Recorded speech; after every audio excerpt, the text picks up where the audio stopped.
Annihilation by Jeff Vandermeer. Yeah, it's pretty good. You should read it or something. I don't know. For whatever reason, people love to slap labels on this book. You got Lovecraftian, you got Kafkaesque, sci-fi, horror, psychological, ecological fiction, and climate fiction. You got all sorts of funny things and never really grasp the whole of what the book is. But all these labels are apt. It's just that I always find that they fall short somehow. Whatever genre this book is, I know that I like it because there are other works that offer a similar experience that I know I like.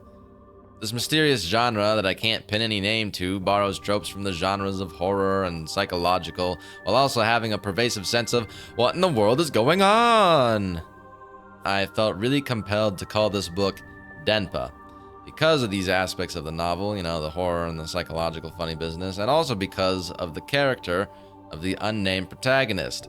She is an isolated person. She's aware of this and sees herself as such. She is disconnected from society and even her own husband, being only really interested in her work as a biologist.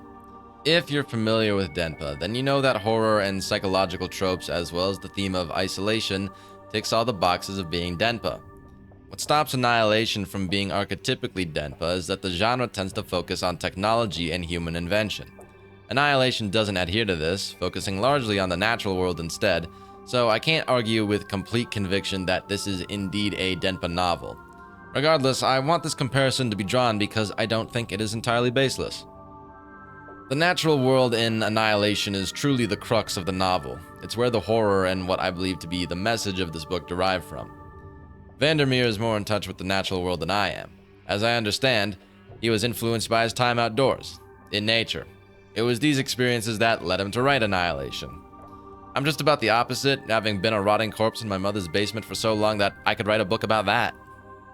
The main setting of this book, called Area X, is a rich and fully realized natural world. It is a wilderness unknown and bizarre, teeming with uncanny mysteries of nature and man alike.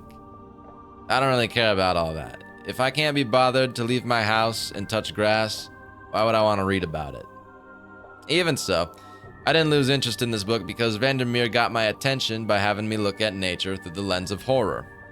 What I understand best of nature is its grotesquerie, its cruelty and indifference. I recognize nature as being full of little horrors. Diseases are the immediate example of nature's terror, parasites another. Even the very act of needing to eat another living thing just to stay alive I think is pretty terrible. I still do it anyway because I don't think about the reality or logistics of actually eating a meal when I do so. The developed world is a world of convenience. I don't have to face the awfulness of nature every day. It's amazing. But when I read this book, a product of modern convenience and human artistry, it makes me think about it. Annihilation engages you to think about the terrors of nature and humanity's place within it, and I want to say that it does this spectacularly through body horror. It's all over the book, usually in subtle ways, but my favorite instance of body horror in the novel uses it very explicitly. I want to read you that passage, so here it is. There wasn't much left of her face, and odd burn marks were all over the remaining skin. Spilling out from her jaw, which looked as though someone had wrenched it open in a single act of brutality, was a torrent of green ash that sat on her chest in a mound. Her hands, palm up in her lap, had no skin left on them, only a kind of gauzy filament and more burn marks. Her legs seemed fused together and half melted, one boot missing and one flung against the wall.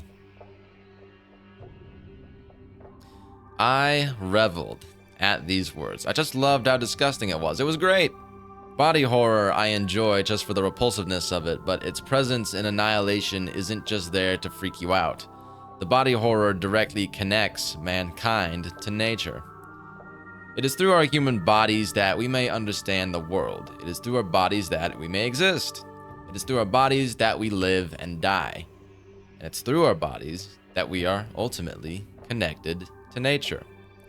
The horror of nature is inherent to humanity just as the body is. Inside of me are bones, vessels of rushing blood, and a brain that can think and imagine. I am a disgusting mass of undulating and writhing flesh, animated by impulses of energy, and yet I am also a miracle of biology. I retch at having to reconcile with this reality. I am appalled that I'm an organism. And I'm probably the only one who thinks this way, but it was this thought that got me to recognize how much I had divorced the idea of my body from nature. The division of humanity and nature is where we start to get some of the Lovecraftianism often ascribed to this book. Simply as a matter of being alive, existing in a body, and being an organism, I am beholden to nature. It is a force greater than me that will force my body to inevitably expire, despite all efforts I could make to avoid it and sever my connection to nature. In the context of Annihilation, the mysterious Area X is expanding little by little, every year. Slowly, this bizarre yet beautiful environment creeps closer to humanity, warping whatever it touches in strange and unnatural ways.